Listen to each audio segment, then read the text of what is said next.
masih banyak warga yang belum menikmati air layak minum. Akibatnya, 10,5 juta warga Jawa Barat terpaksa minum air kemasan. Tak sedikit masyarakat yang harus antri berjam-jam demi seember air bersih, atau harus membeli air dari pedagang air dorong karena air ledeng kadang tak kunjung mengalir. Tapi mereka masih beruntung karena masih banyak juga rakyat yang tak mampu membeli layanan air. Seharusnya semua itu tidak terjadi karena rakyat punya hak untuk mendapatkan air yang bersih dalam jumlah yang cukup serta berkesinambungan dan dengan harga yang terjangkau. Hak dasar itu harus dipenuhi oleh negara.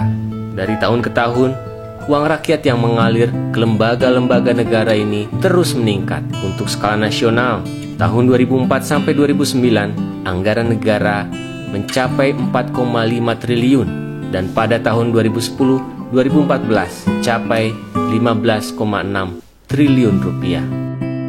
Sayangnya, aliran dana itu tidak membuat aliran air mengalir lancar ke rakyat. Di Jawa Barat, hanya 31,17% rakyat yang menikmati kesegaran air bersih. Hampir 3/4 rakyat Jawa Barat masih kehausan menanti air bersih.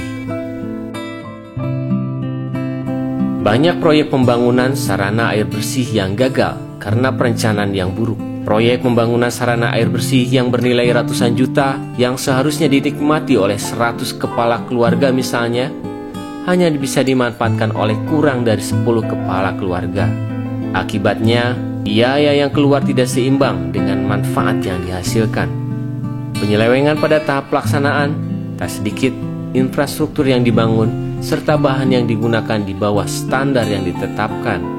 Akibatnya, sarana air bersih rusak dalam waktu yang singkat. Banyak sarana air bersih yang hanya dibangun tanpa ada pemeliharaan. Akibatnya, rusak tak terurus.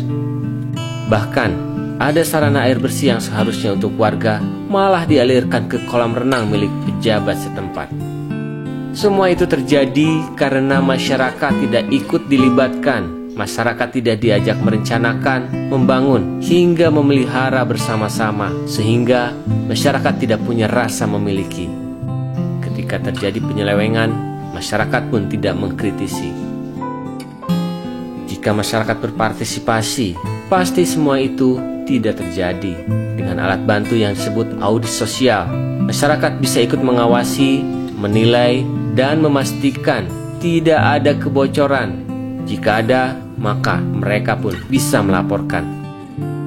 Tahap pertama dalam audit sosial adalah mengumpulkan anggota dari tim masyarakat yang akan terlibat. Tim ini bisa meminta dokumen proyek ke dinas atau lembaga terkait.